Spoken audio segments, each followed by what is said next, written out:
orang punya prinsip hidup. Setiap orang punya yang disebut nilai hidup. Nilai itulah yang kemudian kita pegang. Nilai itulah yang kemudian kita jalani sebagai penuntun perjalanan hidup kita. Mari kita melihat di dalam Filipi pasal 1 ayat 21. Filipi pasal pertama ayat yang ke-21. Firman Tuhan berbunyi demikian. Karena bagiku hidup adalah Kristus dan mati adalah keuntungan. Saudara, Rasul Paulus sebelum mengenal Yesus Kristus dan setelah mengenal Yesus Kristus, dia hidup dalam sebuah sistem nilai. Sebelum dia mengenal Yesus, dia punya sistem nilai, dan setelah mengenal Yesus, dia punya sistem nilai yaitu apa yang disebut melayani Allah. Sebelum kenal Yesus dan setelah kenal Yesus, hidup dia hanya untuk melayani Allah. Apa yang membedakan sistem nilai yang dia pegang sebelum dan sesudah? Sebelum dia mengenal Yesus, dia dengan membunuh orang-orang Kristen, dengan memenggal kepala mereka bersama dengan pasukan dia merasa bahwa dia sudah melayani Allah. Tetapi ketika Tuhan jamah dia, atau 100, ketika Tuhan tawan dia, cara pikir dia, cara hidup dia, tujuan hidup dia, ketika ditangkap oleh Allah, itu mengubah cara hidup dia. Prinsipnya sama, tetap melayani Allah. Tetapi setelah ditangkap oleh Allah, ditawan Allah, maka dia punya cara pikir dan sistem nilai yang dihidupi dengan cara yang berbeda. Dulu dia menganiaya orang-orang Kristen, tetapi sekarang dia menjadi orang Kristen yang siap rela dianiaya. Terbukti daripada hidup dia setelah melayani Allah dengan sistem nilai yang diperbarui oleh Yesus Kristus. Hidupnya penuh dengan tantangan, tidak sedikit kesulitan demi kesulitan dihadapi, bahkan mara bahaya selalu ada di depan mata dia. Kita melihat kehidupan dia tidak mudah dijalani. Saudara, ia dipenjarakan bukan karena perbuatan kriminal, ia dipenjarakan karena pemberitaan Kristus. Saudara, Rasul Paulus di dalam kondisi yang tertawan, dia tidak butuh penghiburan, tetapi dia memberi penghiburan kepada kita. Cinan selama ikut SC dalam masa-masa sakit baik di Manado maupun selama di Bandung dan Jakarta, selalu ngomong sama Semunasi, kalau buat kita pasti akan datang. Semua dari cerita tidak pernah dia mengeluh. Rasul Paulus seperti ini, dia ingin menghibur orang, bukan ingin dihibur, karena dia tahu kalau dia hidup untuk Tuhan. Siapa dia? Saudara, 1 Korintus 15 ayat 10 katakan apa? Aku bekerja lebih keras daripada rasul-rasul lain. Bukan untuk menunjukkan kesombongan dia. Dia sadar bahwa dulu membunuh banyak orang Kristen. Sekarang kalau dia menangkap jiwa untuk bisa melayani Tuhan dan percaya Yesus, tidak sebanding dengan perlakuan apa yang dia dikerjakan pada saat yang lalu. Maka dia bekerja lebih keras. Dia tidak bicara siapa dirinya, tapi sedang dia memberitakan siapa Kristus di dalam setiap mulut dan bibirnya.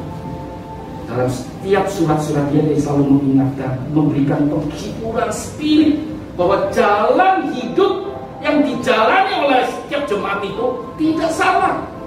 Jangan pernah mundur ke belakang. Ingat, jalan yang kau sedang tuju itu adalah jalan yang benar.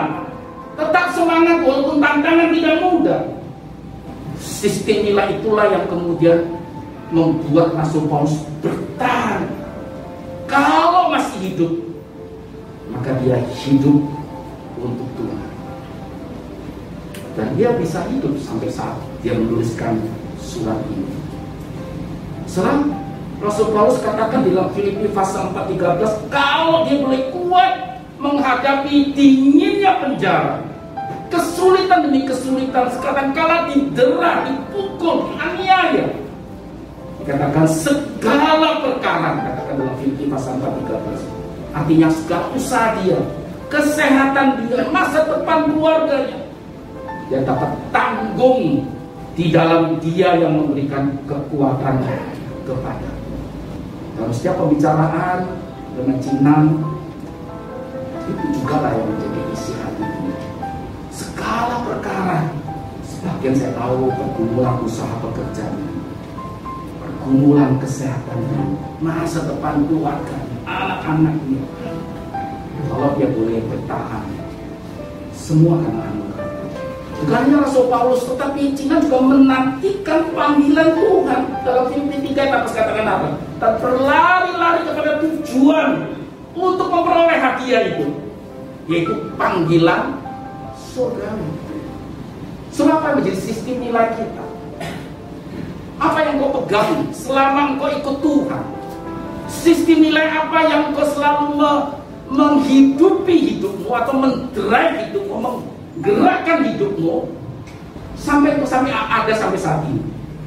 Saudara yang dikasihi Tuhan Yesus, kalau mereka menyukai ambisi atau istilahnya mencari panggung, maka hidup yang mereka akan lakukan adalah mencari kedudukan, cari nama. Dan segala kesempatan selalu ingin dekat dengan orang-orang yang kuat, dengan pejabat, orang kaya. Dan mati adalah kerugian bagi mereka. Kalau bagi mereka yang ingin kemasyuran, nama yang besar, maka segala apapun dilakukan untuk menaikkan prestasi dia, prestis dia, nama besar dia. Sehingga mati adalah sebuah kesedihan. Sedih deh kalau mati, namanya langsung hilang. Anak-anak zaman sekarang siapa yang kenal Soeharto? 30 tahun berkuasa hebat, semua orang takut dengan dia. Tapi sekian lama hilang, langsung lenyap. Bagi mereka yang mengejar kenikmatan, kenyamanan, hidup itu adalah sekedar sebuah happy, pesta pola. Jadi mati itu adalah sebuah kesepian yang paling luar biasa. Tetapi bagi mereka yang menyukai kekayaan, tujuan mereka adalah hanya uang dan uang. Dan mati itu adalah sebuah kebangkrutan bagi mereka. Saudara, kalau saudara hanya sekedar mencari makan, maka hidup kita adalah apa? Kuliner. Dan mati itu adalah sebuah kecelakaan besar. Saudara, prinsip apa yang engkau pegang dari sekarang? Apa yang membuat engkau punya semangat untuk hidup? Sistem nilai itulah yang akan menuntun hidup. 2 hari ini bergumul, apa yang perlu saya sampaikan di mimbar ini? Saya tahu Cina memiliki sistem nilai. Sistem inilah yang membuat dia hidup untuk melayani Tuhan walaupun sudah tidak dalam posisi kemajelisan. Seorang yang setia melayani di dalam khususnya bidang penginjilan, sebelum berangkat ke Bandung dan kemudian tak kembali lagi dan kembali dalam hanya hidup jasa, dia masih sempat melayani katekisan terakhir untuk mengiki mereka, memastikan bahwa semua orang yang ikut katekisasi itu yakin bahwa mereka sudah di dalam Tuhan, mengerti setelah meninggal mereka akan kemana. Mungkin beberapa orang ini tahu setiap Sabtu begitu rajin ikut doa khusus untuk orang-orang yang pelayanan di penginjilan.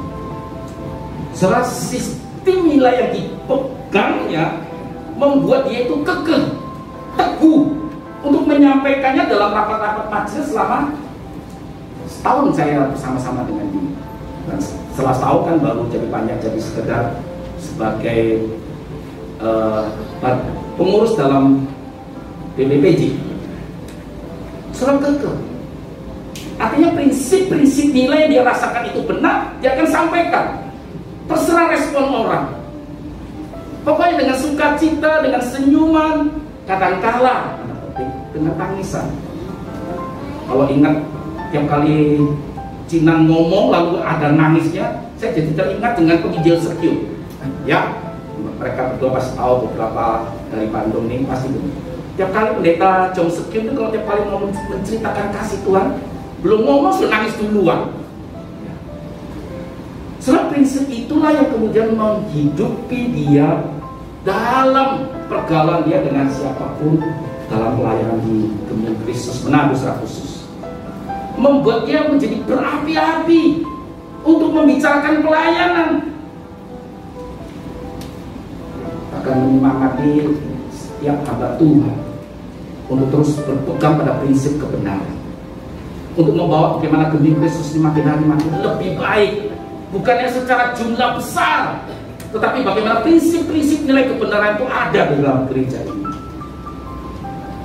Teringat 2014 ketika kami pindah ke Kota Malang untuk menemani seminasi studi, kami berlima di rumah daripada pendeta Irwan Pranoto.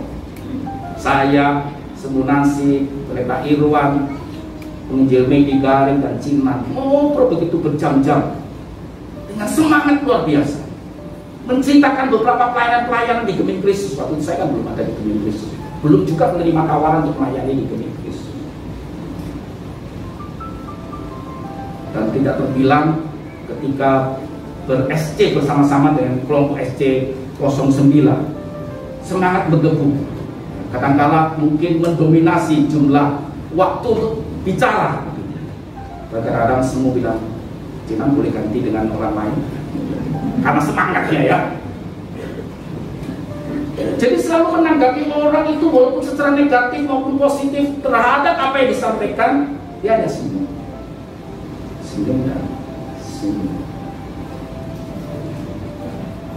Sehingga tepat katakan setia melayani Tuhan, Jongsin, setia, suwung santi, satu hari tidak mudah. Mungkin ada sebagian orang yang merasa tidak nyaman bergaul dengan Cinan karena sistem nilai itu. So, ketika kita hidup dalam sebuah sistem nilai, tidak semua orang akan nyaman dengan prinsip kita, asal itu benar. Jangan jadi orang anti. Ada orang lain pegang sistem nilai, tapi sistem nilai yang membuat dia menjadi anti, bukan menjadi orang yang unik. Cina adalah orang yang unik, bukan orang yang anti.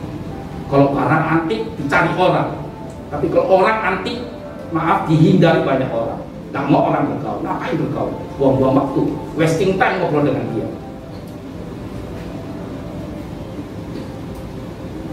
Tetapi dia selalu siap menghadapi konsekuensi dengan prinsip yang dia pegang. Tidak sedikit di dalam pergumulan dia dalam melayani Tuhan, saya tahu bagaimana pergumulan dia dalam dunia usaha pekerjaan dia bersama-sama dengan Boyan berjuang. Saya malu ketika menerima berkat dari Cinan 2 kali kalau salah, titip untuk pengobatan sembuh di Pineng ya. Cinan nggak usah, Cinan juga bergumul, dan saya rasa itu uang yang besar sekali bagi pergumulan dia yang saat itu sedang bergumul dalam keuangan. Nggak apa-apa musuh, kita juga ada berkat kok, bagi-bagi berkat, bagi-bagi juga kesusahan seolah-olah begitu. Hati yang penuh dengan belas kasihan, semangat hidup dia, saya yakin tidak sia-sia. Sebab prinsip hidupnya adalah bagaimana hidup dia berbuah dan berbuah. Saya rindu kematian Cinan dengan muka yang ada di depan kita ini tidak berlalu begitu saja. Saya ingat pendeta Wendy Pratama atau Bung Taiwan, teman seangkatan, percaya Tuhan Yesus karena kematian pokoknya yang menolong beberapa teman-teman gereja dari GKI Anugerah pada waktu itu. Dan waktu itu pendeta Wendy Pratama belum mengenal Tuhan Yesus, tapi kematian dia menjadi benih yang hidup bagi keluarga dan bagi banyak orang. Saya rindu foto ini menjadi benih hidup bagi saudara-saudara. Bagi saudara yang sudah mengenal Yesus, biarlah Cinan itu mendrive kita untuk melayani dengan benar, dengan sistem-sistem nilai yang benar. Jangan melayani karena kita cari panggung, jangan melayani karena kita cari nama, jangan kita melayani supaya orang puji kita, bukan. Bagi saudara yang hidup asal-asalan, mari kita pegang sistem nilai Cina supaya dia mati tidak sia-sia. Saya yakin anak-anaknya berdoa dan bergumul apa yang bisa disampaikan oleh kematian mamanya. Dan saya rindu itu memberkati keluarga-keluarga dari Cina, keluarga dari Koyang. Ayo, hiduplah sesuai dengan apa yang menjadi hati dari Cina, sehingga dia akan bersukacita di surga bahwa kematian dia menjadi sebuah bunga yang kemudian semerbak baunya, menjadi sebuah benih yang kemudian tumbuh bunga-bunga atau tanaman-tanaman baru yang memberkati saudara semuanya. Hiduplah dalam prinsip firman Tuhan.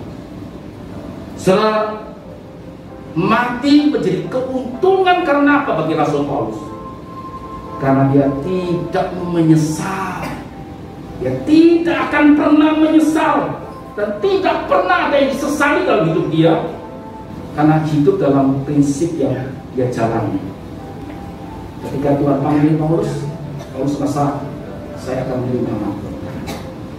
Tugas saya sudah selesai. Dan saya pikir itu juga lah yang dialami oleh Cina. Tugasnya sudah selesai. Tidak lagi repot-repot dengan pelayanan di II, dengan panti asuhan apalagi, maupun dalam pelayanan di jemaat tempat ini. Kitalah menjadi penerus-penerus. Sudahkah engkau dan saya menjadi penerus dia? Mari kita berdoa.